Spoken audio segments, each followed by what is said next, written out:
Conseil constitutionnel Sénégal dafa amoon habitude à chaque fois qu'il était saisi de ces genres de contentieux mu campé wu dans sa séculaire d'incompétence toujours sur ces questions-là le Conseil constitutionnel avait l'habitude de se déclarer incompétent mais ñu constaté depuis année passée à travers véritablement la décision bi nga xam ne historique et mémorable bi nga xam ne jëloon nañ ko ñu annuler le décret pris par le président de la République pour rapporter l'ancien président de la République pour reporter li nga xam ne mooy élection présidentielle le Sénégal a retrouvé son véritable conseil constitutionnel bi nga xamante ne nii en tout cas day jël ay décisions yoo xam ne des décisions courageuses en tout cas qui même sont en contradiction avec le vouloir du prince bi nga xamante ne ni yaa Moussa conseil constitutionnel saisir nañ ko ci question bi xam nga le conseil constitutionnel avant de rendre une décision au fond day statuer sur sa propre compétence wax ne man compétent na ak est-ce que tey jii ñi ma saisir war nañ ma saisir et je crois que boo lirez la décision de manière très pragmatique le conseil constitutionnel avant le dispositif am na ci benn motif bu njaar mooy ce qu'on appelle la motivation parce que le conseil constitutionnel n'a pas la possibilité de rendre une décision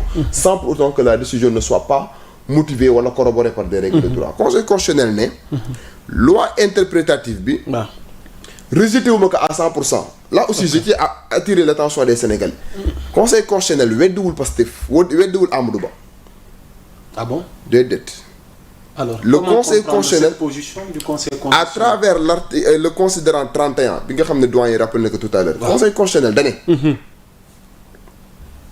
lépp loo xamante ne nii mën nañu ko considérer comme relevant des crimes internationaux. parce que crime dafa am crimes internationaux am. des crimes internationaux dañu am ay engagements. voilà sur le plan international le Sénégal fait partie des premiers pays à ratifier la convention de Rome contre la torture. C'est important de le rappeler. La convention des Nations Unies contre la torture. Et il y a aussi la convention de Rome.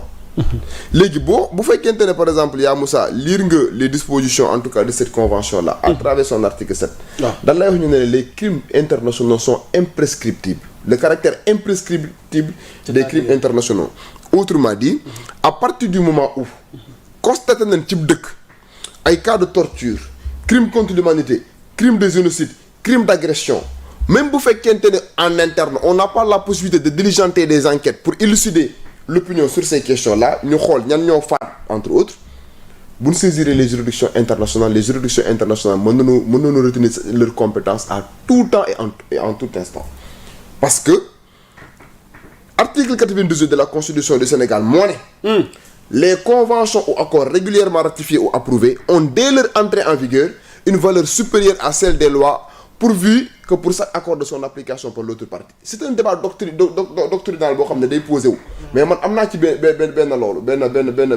position mooy lan savez-vous que lorsque le Sénégal ratifie un traité international wala une convention internationale les dispositions de cette convention wala de ce traité moom moo ëpp doole même suñuy loi en interne c'est au-dessus de nos lois en interne léegi nag am na ay professeurs de droit yoo xam ne dañ naan lan les conventions internationales supérieures à la constitution parce que disposition constitutionnelle bi loi la wax man ne ñooñu xamuñu li ñuy wax parce que loi boobu noonu la constitution est dedans quand par exemple l'article 98 de la constitution dit que les traités ou accords régulièrement ratifiés ou approuvés ont dès leur entrée en vigueur une valeur supérieure à celle des lois et des règlements pourvu que pour chaque accord de son application par l'autre partie mooy man Sénégal kat su ma ratifié ay conventions internationales ay traités internationaux dispositions yi nga xam ne traité bi moom la am moo ëpp doole man samay loi en interne et c'est ce que le Conseil constitutionnel a rappelé à travers le considérant 31 pour démontrer à Pastef que mais yéen vous n'aviez même pas besoin de faire une loi interprétative parce que nonobstant cette loi interprétative là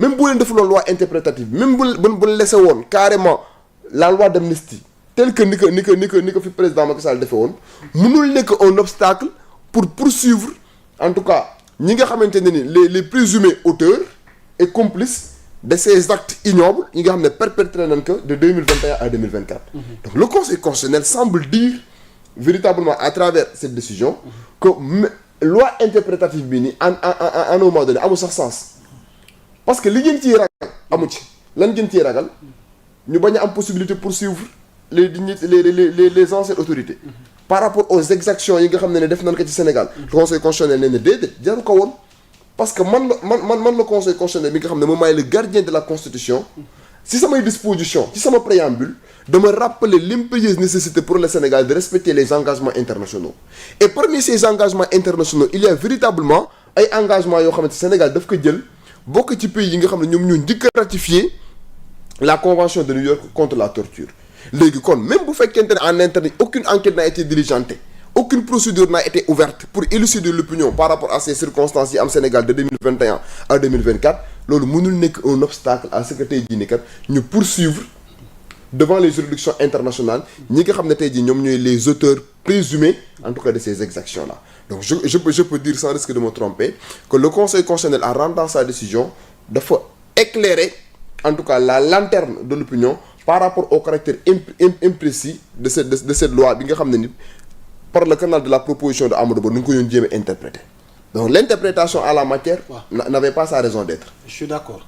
léegi dama bëgg a dikk ak yow ci parce que bu conseil constitutionnel tey jii amee position ba rendre une décision c'est parce que dañ ko saisiroon léegi ñi ko saisir ndax tey daf leen jox dëgg ci saisir bi ñu ko saisir par rapport à la position d'Aïssata Tall Sall moom laa ciy tudd ak ñi mu àndal.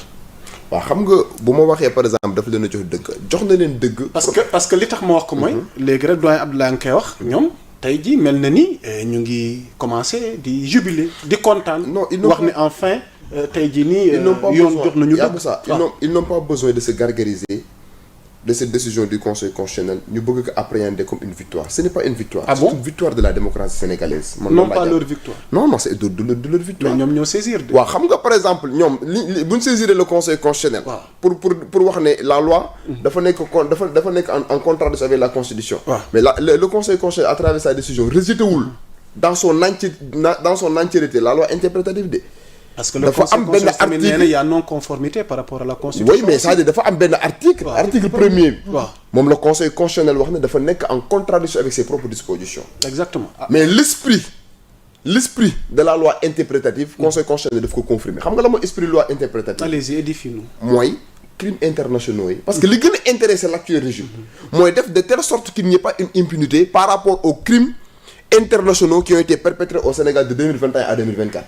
Mais le Conseil constitutionnel a réconforté la position du pouvoir actuel à travers véritablement le caractère en tout cas répréhensible de ces actes yi nga xamante ne ni Conseil constitutionnel ubbi na une nouvelle brèche pour l'actuel pouvoir pour que ñu mën a entreprendre en tout cas des boulevards et traduire ces présumés auteurs devant les juridictions internationales. allez-y Abdoulaye. pour appuyer waaw. pour le considérant 32. Conseil constitutionnel bi dafa ne relèvewul autre motif d'inconstitutionnalité de la loi interprétative. voilà.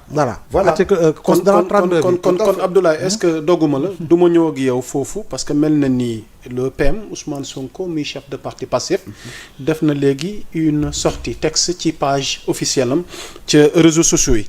ma dikk ci après nga am ci sa xalaat parce que mel na ni dafay aligné wu ci même logique boobu parce que nee na yéen ñi ñuy teewlu Ousmane Sonko mooy wax ne je me serais bien gardé de me prononcer sur la décision rendue par le Conseil constitutionnel sur la loi dite interprétative si les résidus d'opposition sénégalaise ne s'étaient précipités dans une tentative désespérée de récupération politicienne de conclure à un revers juridique du groupe parlementaire Pastef les Patriotes. Il en est tout autrement car cette décision conforte la démarche et les objectifs poursuivis par la proposition de loi interprétative, à savoir exclure du champ de la loi initiale les faits qualifiables d'actes d'assassinat, de meurtre, de crimes de torture, les actes de barbarie, les traitements inhumains, cruels ou dégradants. Y maintenir les autres motifs de poursuite de faits se rapportant à des manifestations politiques. Le Conseil constitutionnel a simplement considéré que le postulat qui fonde la démarche du groupe parlementaire Pastef, selon lequel l'article 1er de la loi initiale incluait les faits qualifiables d'actes d'assassinat, de meurtre, de crimes de torture, les actes de barbarie, les traitements inhumains, cruels ou dégradants, était superflu car, dans sa version originale, la loi excluait déjà d'office cette catégorie d'infraction. Conformément aux engagements internationaux à valeur constitutionnelle de notre pays, considérant 31, Abdoulaye yaa ngi koy wax léegi dinañ ci dikk après, le Conseil constitutionnel estime par ailleurs, dans son considérant 32, n'avoir relevé aucun autre motif d'inconstitutionnalité de la loi attaquée, fermant ainsi définitivement toute possibilité de recours contre l'amnistie de tout autre fait se rapportant à des manifestations politiques. Ainsi, le Conseil a fait une interprétation au-delà de ce qui était recherché par le groupe parlementaire Pastef les Patriotes. Cette position du Conseil est complétée par l'ordonnance de non-lieu rendu par le doyen des juges d'instruction le 27 janvier 2025, qui concluait ainsi par ses motifs vu les articles 169, 6 et 171 du Code de procédure pénale, la loi 2024-09 du 13 mars 2024, constatation d'extinction de l'action publique pour cause d'amnistie, disons n'y avoir lieu, à suivre davantage contre Ousmane Sonko et Bassirou Diomaye Faye des chefs d'inculpation susvisés. Cette décision du Conseil constitutionnel constitue un véritable revers contre une certaine opposition, haineuse au point de vouloir assimiler l'exercice d'une liberté politique et civique de manifester à des crimes de sang et de torture. Tout ça pour assouvir le dessein cynique de vouloir renvoyer des milliers de patriotes dans des geôles où ils ont tant souffert déjà. Qu'avons-nous fait au bon Dieu pour mériter une opposition si indigente? Demain au réveil, au lieu de voir la lune que je leur montre, ils vont disserter sur mon doigt qui le leur désigne. Ousmane Sonko, président de Pastef les Patriotes. Ngir tënk mbokk yi ñu ñuy teewlu ci olof rek defe naa Ousmane Sonko jàppul ni weddi am na tukkee ci conseil constitutionnel par rapport ak décision bi jëm ci loi interprétative bi, waaye dafa di lekk lu dul li nga xamante ni mooy ñoom dañoo gën a conforter gën a leeralaat sax bëgg-bëgg bi nga xamante ni ñoom amoon nañ ko. Parce que en fin de compte li am solo mooy Pape Amadou Mbaye wax na ko, mooy fexe yoon doxal dëgg ba ñu mën a teg loxo ñi nga xamante ni ñoom ñooy auteurs yi. Parce que tamit am na loo xamante ni mënuñu ko nangu, comme ni ko nguur gi jàll am na ci yoon nga xamante ni la xew ci diggante boobu moom dañuy gas suul lépp rek ñu jàll ci leneen. Alors Abdoulaye Mbow, ci tënk nu ñuy mën a comprendre tey position Ousmane Sonko bi mu mel ni fekk si na la ci maanaam logique bi nga xamante ni ca nga nekkoon par rapport à bon man déjà sax je viens d'apprendre ordonnance de non-lieu total maa ngi koy doog a yëg rendu par le juge d'instruction le 27 janvier maa ngi koy doog a yëg probablement xëy na ñeneen yëgoon nañ ko wala boog je viens d'apprendre voilà que ni à rappeler maanaam le conseil par l'ordonnance de non-lieu rendue par le doyen des juges d'instruction le 27 janvier 2025 qu'il conclut ainsi. Vu l'article 169, 6 et 171 du Code de procédure pénale, la loi 2024-09 du 13 mars 2024, constatons l'inspection de l'action publique pour cause d'amnistie, disons n'y avoir lieu, à suivre davantage contre Ousmane Sonko et Bassirou Diomaye Faye des chefs d'inculpation susvisés. waaw parce que tamit booy xool le chef d'inculpation yi xanaa mat na 15. lañ leen doon toppee xam naa ne vol de portable sax bokkoon na si. tout à fait voilà. Donc li si am solo encore une fois mooy jàngat je crois bien avec lucidité la décision rendue par le conseil constitutionnel te jàngat bi encore une fois dafay conforter ñi nga xam ne dañ doon wax ni ñi seen loxo laale. boo doon tënk waxu Ousmane bi. ngir ñi ñuy seetaan. waaw daanaka yaatal naa ko ci. waaw non li ñuy. non maa ngi ñuy seetaan grand Pape Sylla du mën a déggoo droit. waaye xam naa Abdoulaye Mbow na ci dikk rek ci olof. waaw non xam nga li mu wax en gros mooy li may wax sànq ba léegi rek. mooy que ni décision conseil constitutionnel bi dañ ko war a lire avec lucidité. bañ see dem ak émotion. il faut quand même que ñu jiital la raison. maanaam xel bi la ñu war a jiital et non pas l'émotion parce que boo jiitalee émotion bi partisanerie bi mooy fës. partisanerie bi su fësee effectivement yow benn baat ngay am mooy conseil rejeté na loi d'interprétation bi alors que conseil li mu rejeté loi d'interprétation bi. l'opposition jubile waaw dafa ne article premier bi. c'est contraire si li nga xam ne dafa wan ginnaaw ndeyu charte réew mi. waaw waaye leneen li nga xam ne bokk na ci article bi c'est conforme à la constitution. kon boo gisul loo xam ne c'est frappé d'inconstitutionnalité. jëm ci considération 30 31 32 bi nag. jàpp naa ne ñetti considération yooyu ku leen jàng bu baax di nga gis ni effectivement voilà